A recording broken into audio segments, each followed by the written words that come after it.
Adsorpsi adalah proses di mana molekul, ion, atau partikel dari suatu zat disebut adsorbat menempel pada permukaan zat lain atau disebut dengan adsorben, di mana molekul atau ion adsorbat ini menempel pada permukaan adsorben, bukan menyerap ke dalamnya. Sebagai contoh, dalam keracunan atau overdosis obat, karbon aktif sering digunakan karena kemampuan untuk menabsorpsi zat berbahaya di dalam lambung. Zat berbahaya di dalam lambung dapat diserap oleh karbon aktif, di mana karbon aktif ini bekerja dengan cara menempel molekul-molekul toksin atau obat pada permukaannya, sehingga toksin tersebut tidak dapat diserap oleh tubuh. Assalamualaikum warahmatullahi wabarakatuh. Halo semuanya, perkenalkan nama saya Nadia Salsabila dari jurusan S1 Teknik Kimia Universitas Riau dengan NIM 21071255648 akan mempresentasikan mengenai adsorpsi dan penukar ion dengan dosen pengampu Ibu Dr. Desi Heltina STMT. Nah, apa itu absorpsi? Jadi, absorpsi atau biasanya disebut dengan penyerapan adalah suatu proses yang terjadi ketika suatu zat air, cairan maupun gas terikat pada suatu padatan atau cairan, dan akhirnya membentuk suatu lapisan tipis atau film pada permukaannya. Lalu, adsorpsi ini berbeda dengan absorpsi, yang dimana absorpsi ini merupakan penyerapan fluida oleh fluida lain yang membentuk suatu larutan. Lalu, secara umum, adsorpsi ini adalah suatu proses penggumpalan substansi terlarut yang ada dalam larutan oleh permukaan zat atau benda penjerap, di mana terjadi suatu ikatan kimia fisika antara substansi dengan penjerapnya. Definisi lain menyatakan adsorpsi sebagai suatu peristiwa penjerapan pada lapisan permukaan atau antar fasa, di mana molekul dari suatu materi terkumpul pada bahan penjerap atau adsorben. Nah, lalu bagaimana dengan mekanisme adsorpsi? Nah, proses absorpsi dapat berlangsung jika padatan atau molekul gas atau cairan dikontakkan dengan molekul-molekul adsorbat, sehingga di dalamnya terjadi gaya kohesif atau gaya hidrostatik dan gaya ikatan hidrogen yang bekerja di antara molekul seluruh material. Gaya-gaya yang tidak seimbang ini menyebabkan perubahan-perubahan konsentrasi molekul pada interface solid atau fluida, di mana molekul fluida yang diserap tetapi tidak terakumulasi atau melekat ke permukaan adsorben biasanya disebut sebagai adsorptif, sedangkan molekul fluida yang diserap terus terakumulasi atau melekat disebut sebagai adsorbat. Nah, proses adsorpsi menunjukkan di mana molekul akan meningkatkan larutan dan menempel pada permukaan zat adsorben akibat reaksi kimia dan fisika. Proses adsorpsi bergantung pada sifat zat padat yang mengadsorpsi, sifat antar molekul yang diserap, konsentrasi, temperatur, dan yang lainnya. Lalu, dalam proses adsorpsi ada yang disebut sebagai adsorben. Apa itu adsorben? Nah, adsorben ini merupakan zat padat yang dapat menyerap komponen tertentu dari suatu fase fluida, di mana adsorben ini biasanya menggunakan bahan-bahan yang memiliki pori-pori sehingga proses adsorpsi terjadi di pori-pori atau pada letak-letak tertentu di dalam partikel tersebut. Pada umumnya, pori-pori yang terdapat di adsorben biasanya sangat kecil, sehingga luas permukaan dalam menjadi lebih besar daripada permukaan luar. Pemisahan terjadi karena perbedaan bobot molekul atau karena perbedaan polaritas yang menyebabkan sebagian molekul melekat pada permukaan tersebut lebih erat daripada molekul lainnya. Nah, lalu di sini ada beberapa contoh jenis adsorben, ada 4. Yang pertama itu ada silika gel, yang kedua zeolit, yang ketiga ada karbon aktif, dan yang terakhir ada alumina. Nah, penggunaan silika gel sebagai bahan adsorben, di mana energi yang dibutuhkan untuk pengikatan adsorbat pada silika gel relatif lebih kecil dibanding dengan energi yang dibutuhkan untuk mengikat adsorbat pada karbon aktif atau zeolit, sehingga temperatur untuk desorpsinya lebih rendah, di mana laju desorpsi dari silika gel ini terhadap kenaikan temperatur sangat tinggi, di mana silika gel ini dibuat dari silika murni dengan proses kimia ikatan dengan air. Jika silika gel ini diberi panas yang berlebih sampai kehilangan kadar air, maka daya adsorpsinya akan hilang, sehingga umumnya silika gel ini digunakan pada temperatur di bawah 200 derajat Celcius. Nah, silika gel ini memiliki kapasitas penyerap air yang lebih besar, terutama pada tekanan uap air tinggi. Lalu, yang kedua ada zeolit. Nah, zeolit digunakan untuk pengeringan atau pemisahan campuran hidrokarbon. Zeolit ini memiliki kemampuan absorpsi tinggi karena zeolit memiliki porositas yang cukup tinggi, di mana zeolit ini mengandung kristal zeolit atau material aluminosilikat yang disebut sebagai penyaring molekul. Nah, mineral aluminosilikat ini terbentuk secara alami. Zeolit buatan dibuat dan dikembangkan untuk tujuan khusus. Di antaranya ada zeolit 4A, 5A, 10X, dan 13X yang memiliki volume rongga 0,05 sampai 0,30 cm3 per gram dan dapat dipanaskan sampai suhu 500 derajat Celcius tanpa harus kehilangan kemampuan absorpsi dan regenerasinya. Nah, pada zeolit 4A, NaA, digunakan untuk mengeringkan dan memisahkan campuran hidrokarbon. Terus ada juga zeolit 5A yang digunakan untuk memisahkan parafin dan beberapa silik hidrokarbon. Lalu ada zeolit 10A dan 13 ada zeolit 10X dan 13X memiliki pori yang lebih besar sehingga dapat mengabsorpsi adsorbat pada umumnya. Lalu yang ketiga ada karbon aktif. Nah, karbon aktif ini adalah suatu bahan berupa karbon armov yang sebagian besar terdiri atas karbon bebas serta memiliki permukaan dalam, sehingga mempunyai kemampuan daya serap yang baik. Daya serap dari karbon aktif umumnya bergantung pada senyawa karbon berkisar antara 85% hingga 95% karbon bebas. Pada dasarnya, karbon aktif dapat dibuat dari bahan yang mengandung karbon, baik dari tumbuhan, hewan, maupun barang tambang. Nah, bahan yang dapat dibuat menjadi karbon aktif diantaranya ada jenis kayu, sekam padi, tulang hewan, batu bara, tempurung kelapa, kulit biji kopi, dan yang lainnya. Lalu, prinsip dari pembuatan karbon aktif ini adalah proses karbonasi, di mana proses karbonasi yaitu proses pembentukan bahan menjadi arang atau karbon, kemudian diaktifasi. Semua jenis adsorbat dapat digunakan sebagai pasangan untuk karbon aktif kecuali adsorbat air. Lalu yang terakhir ada alumina. Nah, adsorban alumina ini umumnya digunakan dalam industri untuk menghilangkan kadar air dari aliran gas. Salah satu yang sering digunakan untuk pengeringan yaitu gamma alumina. Jenis ini memiliki luas permukaan yang baik untuk adsorpsi, di mana volumenya itu makropori yang baik dan rata-rata ukuran pori baik untuk transfer molekul yang cepat dari lingkungan ke dalam aluminanya. Lalu ada yang disebut dengan adsorbat. Apa itu adsorbat? Nah, jadi sebelumnya kita sudah membahas tentang adsorban, lalu ini ada yang namanya adsorbat. Jadi, apa bedanya? Kalau adsorbat adalah substansi yang berbentuk cair atau gas yang terkonsentrasi pada permukaan adsorban. Oke, jadi untuk adsorbat ini ada 4 jenis juga. Yang pertama ada air, terus ada amonia, terus metanol, dan yang terakhir karbon dioksida. Nah, penggunaan air sebagai adsorbat yang ideal. Kenapa gitu? Karena air ini memiliki kalor laten atau panas laten spesifik terbesar, sehingga mudah didapat. Terus air juga mudah didapatkan, harganya murah, dan tidak beracun. Nah, air dapat dijadikan sebagai adsorbat dengan adsorbannya itu adalah zeolit dan silika gel. Tekanan penguapan air yang rendah merupakan keterbatasan air sebagai adsorbat, sehingga adanya keterbatasan air sebagai adsorbat ini dapat menyebabkan yang pertama, penggunaan air terbatas hanya untuk air condition atau chilling. Lalu yang kedua, tekanan sistem selalu di bawah tekanan normal 1 atm. Sistem harus memiliki instalasi yang tidak bocor agar udara tidak masuk. Nah, terakhir, rendahnya tekanan penguapan air menyebabkan rendahnya tekanan proses adsorpsi dibatas oleh transfer massa. Lalu, adsorbat yang kedua yaitu amonia.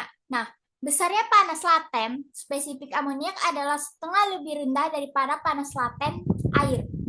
Pada temperatur 0 derajat Celcius dan memiliki tekanan penguapan yang tinggi. Amoniak memiliki keuntungan yang ramah lingkungan dan dapat digunakan sebagai adsorbat sampai minus 40 derajat Celcius dan dapat dipanaskan sampai suhu 200 derajat Celcius. Namun, dibalik dari kelebihan amoniak, ada juga kerugiannya. Yang pertama, amoniak ini beracun sehingga penggunaannya dibatasi. Yang kedua, tidak dapat ditampung pada instalasi yang terbuat dari tembaga atau campurannya. Lalu yang ketiga, metanol. Nah, metanol banyak kemampuannya atau performa dari metanol ini berada di antara daripada air dan amoniak. Nah, metanol ini memiliki tekanan penguapan yang lebih tinggi dibandingkan dengan air, sehingga sangat cocok untuk sistem pendingin. Karbon aktif, silika gel, dan zeolit merupakan adsorben yang sangat cocok digunakan ketika kita menggunakan jenis adsorbat berupa metanol. Lalu yang terakhir ada karbon dioksida. Nah, karbon dioksida merupakan persenyawaan antara karbon dan oksigen.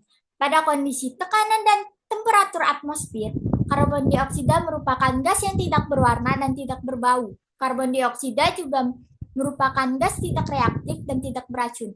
Gas tersebut tidak mudah terbakar dan tidak dapat memicu terjadinya pembakaran. Lalu ada jenis-jenis adsorpsi.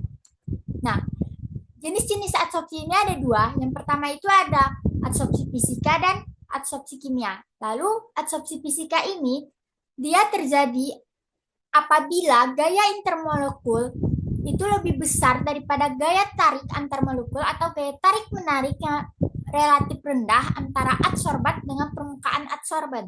Nah, gaya ini biasa disebut dengan gaya van der Waals, sehingga adsorban ini dapat bergerak dari satu bagian permukaan ke bagian permukaan lain dari adsorbannya. Gaya antar molekul adalah gaya tarik antara molekul-molekul fluida dengan permukaan padat, sedangkan gaya intermolekular adalah gaya tarik antar molekul-molekul fluida itu sendiri. Lalu ada adsorpsi kimia. Nah, adsorpsi kimia sesuai namanya, adsorpsi kimia tentu dia terjadi karena adanya ikatan kimia, oke? Jadi, adsorpsi kimia ini terjadi karena adanya pertukaran atau pemakaian bersama elektron antar molekul adsorbat dengan permukaan adsorban sehingga terjadi reaksi kimia. Nah, ikatan yang terbentuk antara adsorbat dengan adsorban ini adalah ikatan kimia dan ikatan itu lebih kuat daripada adsorpsi fisika. Adsorpsi jenis ini diberi istilah sebagai absorption dan bersifat tidak reversibel, hanya membentuk satu lapisan tunggal atau monolayer. Nah, umumnya terjadi pada temperatur di atas temperatur kritis dari adsorbatnya, sehingga kalor adsorpsi yang dibebaskan tinggi. Adsorban yang mengadsorpsi secara kimia pada umumnya sangat sulit diregenerasi. Nah, dari dua jenis adsorpsi tadi dapat kita simpulkan perbedaannya di mana pada adsorpsi fisika itu, entalpi adsorpsinya sangat kecil, yaitu kurang dari 20 kJ per mol. Sedangkan untuk adsorpsi kimia, entalpi absorpsinya itu sebesar 40 sampai 400 kJ per mol. Lalu, pada absorpsi fisika itu, lapisan yang terbentuk adalah lapisan multilayer. Lalu, sedangkan untuk yang kimia itu dia hanya monolayer. Lalu, pada absorpsi fisika itu, dia terjadinya itu pada temperatur di bawah titik didih dari adsorbatnya. Sedangkan kimia sebalikannya, dia terjadi pada temperatur tinggi atau di atas titik kritis dari adsorbatnya. Lalu yang terakhir, adsorpsi fisika itu dia tidak melibatkan energi aktivasi, sedangkan proses adsorpsi kimia itu melibatkan sistem yang mempunyai energi aktivasi. Nah, lalu ada isotrem absorpsi. Isotrem absorpsi ini ada tiga. Yang pertama isotrem Langmuir, yang kedua ada Freundlich, lalu ada BET. Kita masuk yang pertama itu Langmuir. Nah, di mana pada tahun 1918 Irvin Langmuir memaparkan model isotrem untuk gas terabsorpsi ke dalam suatu padatan. Adsorbat terbatas pada satu lapisan molekul sebelum tekanan tercapai. Isotrem ini menggambarkan proses kemisorpsi. Terjadi ikatan kimia antara adsorban adsorben dan adsorbat. Isoterm absorpsi ini isoterm Lamuir ini didasarkan atas beberapa asumsi. Yang pertama itu, absorpsinya hanya terjadi pada lapisan tunggal atau monolayer tadi. Yang kedua, panas absorpsi tidak tergantung pada penutupan permukaan. Yang terakhir, semua situs dan permukaannya. Nah, persamaan isoterm Lamuir ini dapat diturunkan secara teoritis dengan menganggap terjadinya kesetimbangan antara molekul-molekul zat yang diabsorpsi pada permukaan adsorben dengan molekul-molekul zat yang tidak terabsorpsi. Persamaannya dapat kita lihat sama di layar, di mana C per X per M sama dengan 1 per X per M max dikali K ditambah 1 per X per M max dikali C, di mana C ini merupakan konsentrasi dari adsorbat dalam larutan, X per M itu merupakan konsentrasi adsorbat yang terjerap per gram adsorban, lalu K ini konstanta yang berhubungan dengan afinitas absorpsi, lalu X per M max ini merupakan kapasitas absorpsi maksimum dari adsorbennya. Lalu isoterm yang kedua itu ada Frenlich. Nah, isoterm Frenlich ini mempelajari hubungan yang menggambarkan absorpsi reversibel terbatas pada non-ideal dan membentuk multilayer. Lapisannya lebih banyak. Nah, isoterm ini biasanya berhubungan dengan sistem heterogen seperti senyawa organik, saringan molekul, dan spesies interaktif yang terdapat pada karbon aktif. Nah, isoterm ini biasanya berhubungan dengan sistem heterogen seperti senyawa organik, saringan molekuler, dan spesies interaktif yang terdapat pada karbon aktif. Namun, terdapat keterbatasan dalam pemilihan isoterm Frenlich ini karena kurangnya basis data termodinamika fundamental pada konsentrasi tertentu. Nah, persamaan isoterm Frenlich ini bisa kita lihat di persamaan di bawah, di mana log X per N sama dengan log K ditambah 1 per N log CE, di mana X per N tadi besarnya adsorbat yang terabsorpsi oleh adsorben, K itu konstanta absorpsi, N itu konstanta empirisnya, lalu CE itu konsentrasi adsorbat pada kesetimbangan. Lalu yang terakhir ada isoterm BET. Nah, isoterm ini berdasarkan asumsi bahwa adsorben mempunyai permukaan yang homogen. Perbedaan isoterm ini dengan Lamuir adalah BET berasumsi bahwa molekul-molekul adsorbat bisa membentuk lebih dari satu lapisan adsorbat di permukaannya. Pada sistem ini, mekanisme adsorpsi untuk setiap proses absorpsi berbeda-beda. Mekanisme yang diajukan dalam isoterm ini adalah isoterm Lamuir, biasanya lebih baik apabila diterapkan untuk adsorpsi kimia, sedangkan isoterm BET akan lebih baik daripada isoterm Lamuir bila diterapkan untuk adsorpsi fisika. Lalu faktor yang mempengaruhi absorpsi. Yang pertama ada waktu kontak. Nah, waktu kontak merupakan suatu hal yang sangat menentukan dalam proses absorpsi. Waktu kontak memungkinkan proses difusi dan penempelan molekul adsorbat berlangsung lebih baik. Karakteristik adsorban ukuran partikel merupakan syarat yang penting dari suatu arang aktif untuk digunakan sebagai adsorban. Ukuran partikel arang mempengaruhi kecepatan di mana absorpsi terjadi. Kecepatan absorpsi meningkat dengan menurunnya ukuran partikel. Lalu yang kedua, luas permukaan. Semakin luas permukaan adsorban, semakin banyak adsorbat yang diserap, sehingga absorpsi dapat semakin efektif. Semakin kecil ukuran diameter adsorban, maka semakin luas permukaannya. Kapasitas absorpsi total dari suatu adsorbat tergantung pada luas permukaan total adsorban. Lalu ada kelarutan adsorbat. Nah, agar absorpsi terjadi, suatu molekul harus terpisah dari larutan. Senyawa yang mudah larut mempunyai afinitas yang kuat untuk larutannya dan karenanya lebih sukar untuk terabsorpsi dibandingkan senyawa yang sukar larut. Akan tetapi ada pengecualian karena banyak senyawa dengan kelarutan rendah sukar diabsorpsi, sedangkan beberapa senyawa yang sangat mudah larut diabsorpsi dengan sangat mudah. Lalu ukuran molekul adsorbat. Nah, ukuran molekul adsorbat benar-benar penting dalam proses absorpsi ketika molekul masuk ke dalam mikropori suatu partikel arang atau jenis adsorben lain untuk diserap. Nah, absorpsi paling kuat ketika ukuran pori-pori adsorbennya ini cukup besar sehingga memungkinkan molekul adsorbat untuk masuk. Lalu ada pH, di mana pH ini pada proses absorpsi terjadi menunjukkan pengaruh yang besar terhadap absorpsinya sendiri. Hal ini karena ion hidrogen sendiri diabsorpsi dengan kuat. Sebagian karena pH mempengaruhi ionisasi dan karenanya juga mempengaruhi absorpsi dari beberapa senyawa. Nah, apabila senyawanya itu bersifat asam organik, jenisnya asam organik, maka lebih mudah diabsorpsi pada pH rendah. Sedangkan basa organik terjadi pada pH tinggi.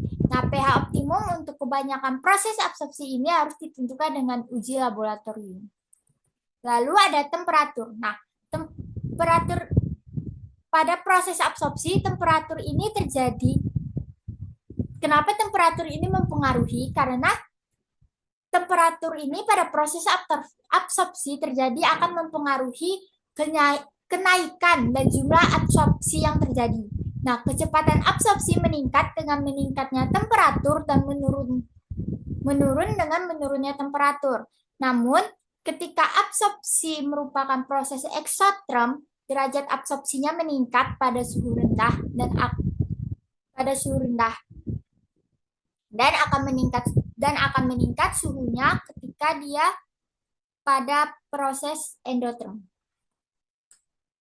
Lalu ada penukar ion. Tadi kita sudah selesai membahas tentang absorpsi. Di absorpsi tadi ada absorben, absorbat, jenis absorpsi, lalu ada faktor yang mempengaruhi absorpsi, lalu ada jenis-jenis absorben, jenis-jenis adsorbat. Nah, sekarang kita masuk ke pertukaran ion. Nah, pertukaran ion adalah suatu proses di mana suatu bentuk ion dalam suatu senyawa pertukaran untuk beberapa bentuk, yaitu kation ditukar dengan kation dan anion ditukar dengan anion. Nah, pertukaran ion berlangsung secara reversibel dan dapat diregenerasi atau diisi dengan ion-ion yang diinginkan melalui pencucian dengan ion-ion yang berlebih. Nah, pertukaran ion secara luas digunakan untuk pengolahan air dan limbah cair, terutama digunakan pada proses penghilangan kesadaran dan dalam proses demineralisasi air. Kapasitas penukar ion ditentukan oleh jumlah gugus fungsional persatuan massa resin. Dalam hal ini, bentuk pertukaran ion terbagi menjadi 3. Yang pertama ada penukar kation, yaitu pertukaran ion yang bermuatan positif. Lalu yang kedua ada penukar anion, yang pertukaran ionnya bermuatan negatif. Lalu yang terakhir ada pertukaran atmosfer, yaitu dapat melakukan pertukaran baik kation maupun anion secara simultan. Nah, mekanisme dari pertukaran ion ini, jadi pertukaran ion ini dapat ditempatkan sebagai unit operasi dalam equilibrium atau kesetimbangan kimia, di mana pertukaran ion menyangkut salah penempatan ion yang diberikan spesies dari pertukaran material yang tidak dapat larut dengan ion-ion yang berbeda. Spesies ketika larutan yang terakhir di bawah sampai mengontak atau berhubungan atau bercampur.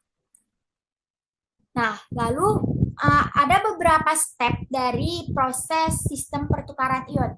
Yang pertama ada tahap pelayanan, kedua tahap pencucian baik, ketiga tahap regenerasi, dan yang terakhir ada tahap pembilasan. Nah, tahap pelayanan adalah tahap di mana terjadi reaksi pertukaran ion. Sifat tahap pelayanan ditentukan oleh konsentrasi ion yang dihilangkan terhadap waktu atau volume air produk yang dihasilkan. Hal yang penting pada tahap pelayanan adalah kapasitas dan beban pertukaran ion. Kapasitas pertukaran teoretik didefinisikan sebagai jumlah ion secara teoretik yang dapat dipertukarkan oleh resin persatuan massa atau volume resin. Kapasitas pertukaran ion teoretik ditentukan oleh jumlah gugus fungsi yang dapat diikat oleh matriks resin. Nah, kapasitas operasi adalah kapasitas resin aktual yang digunakan untuk reaksi pertukaran pada kondisi tertentu.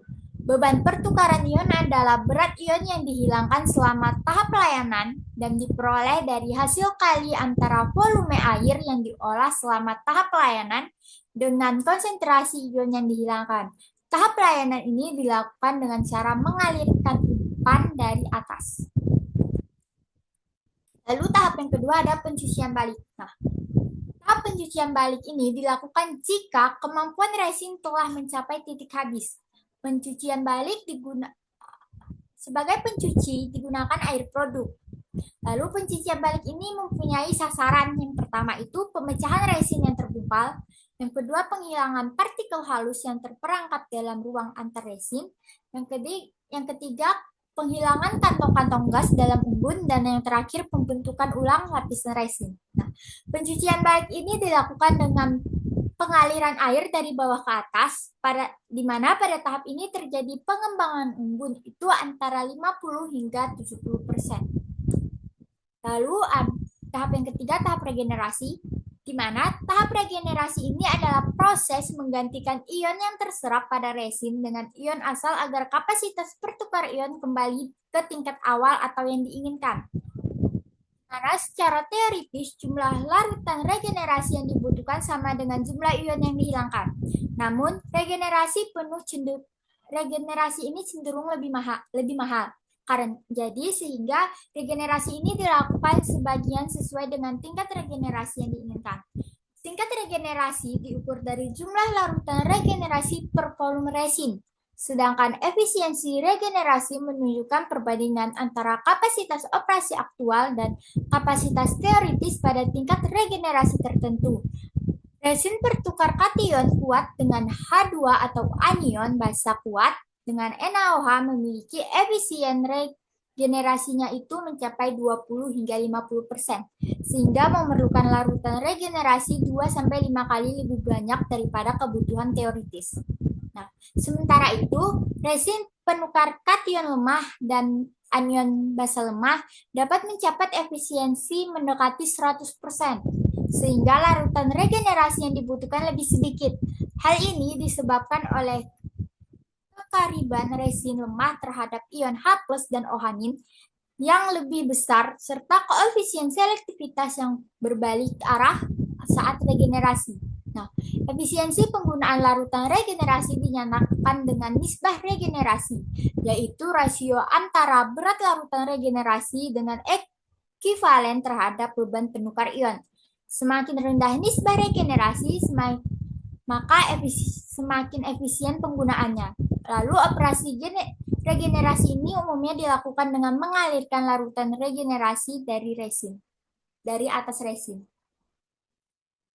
Lalu tahap yang terakhir, tahap pembilasan. Nah, tahap pembilasan ini dilakukan untuk menghilangkan sisa larutan resin tadi. Tadi kita lakukan tahapan regenerasi. Nah, jadi setelah kita regenerasi tadi, kita lakukan pembilasan, yang dimana sisa larutan regenerasi tadi yang terperangkap oleh resin tadi yang kita bilas, yang kita hilangkan. Nah, pembilasan dilakukan menggunakan air produk dengan aliran downflow dan dilaksanakan dalam 2 tingkat. Yang pertama ada tingkat laju alir rendah untuk menghilangkan larutan regenerasi, dan ada tingkat laju alir tinggi untuk menghilangkan sisa ion. Nah, limbah pembilasan tingkat laju alir rendah digabungkan dengan larutan garam dan dibuang. Sedangkan limbah pembilasan tingkat laju alir tinggi itu disimpan dan digunakan sebagai pelarut senyawa untuk regenerasi. Lalu ada sifat resin penukar ion. Nah, sifat resin penukar ion yang pertama itu dia kapasitas penukar ion. Nah, sifat ini menggambarkan ukuran kuantitatif jumlah ion-ion yang dapat dipertukarkan dan dinyatakan dalam mili ekuivalen per gram resin kering dalam bentuk hidrogen atau kloridanya, atau dinyatakan dalam mili ekuivalen tiap mililiter resin. Nah, lalu yang kedua, derajat ikat silang. Sifat ini menunjukkan konsentrasi jembatan yang ada di dalam polimer. Derajat ikat silang tidak hanya mempengaruhi kelarutan, tetapi juga kapasitas pertukarannya, perlakuan mekaran, perubahan volume, selektivitas, dan oksidasi. Lalu yang ketiga, porositas. Nah, nilai porositas menunjukkan ukuran pori-pori saluran-saluran kapiler. Ukuran saluran-saluran ini biasanya tidak seragam. Porositas berbanding langsung dengan derajat ikat silang. Walaupun ukuran saluran kapilernya tidak seragam, porositas mempengaruhi kapasitas dan selektivitasnya. Bila tanpa pori, hanya gugus iogenik di permukaan saja yang aktif. Nah, lalu ada yang keempat, selektivitas. Sifat ini merupakan suatu sifat resin penukar ion yang menunjukkan aktivitas pilihan atas ion tertentu. Hal ini disebabkan karena penukar ion merupakan suatu proses stokiometrik dan dapat balik atau reversibel dan memenuhi hukum kerja massa. Faktor yang menentukan selektivitas terutama adalah gugus ion genik dan derajat ikat silang. Nah, secara umum selektivitas penukar ion dipengaruhi oleh muatan ion dari jari-jari ion. Selektivitas resin penukar ion akan menentukan dapat atau tidaknya suatu ion dipisahkan dalam suatu larutan apabila dalam larutan tersebut terdapat ion-ion bertanda muatan sama. Demikian juga dapat atau tidaknya ion yang telah terikat tersebut dilepaskan. Lalu selanjutnya ada kestabilan resin. Kestabilan penukar ion ditentukan oleh mutu produk sejak diproduksi. Nah, kestabilan fisik dan mekanik terutama menyangkut kekuatan dan ketahanan gesekan. Ketahanan terhadap pengaruh osmotik baik saat pembenaan maupun regenerasi juga terkait jenis monomernya. Nah, kestabilan termal jenis makropori biasanya lebih baik daripada yang gel, walaupun derajat ikat silangnya serupa. Akan tetapi, lakuan panas penukar kation makropori agak mengubah struktur kisi ruang dan porositasnya. Sekian yang dapat saya sampaikan mengenai materi absorpsi dan penukar ion. Semoga bermanfaat untuk semuanya. Sampai jumpa.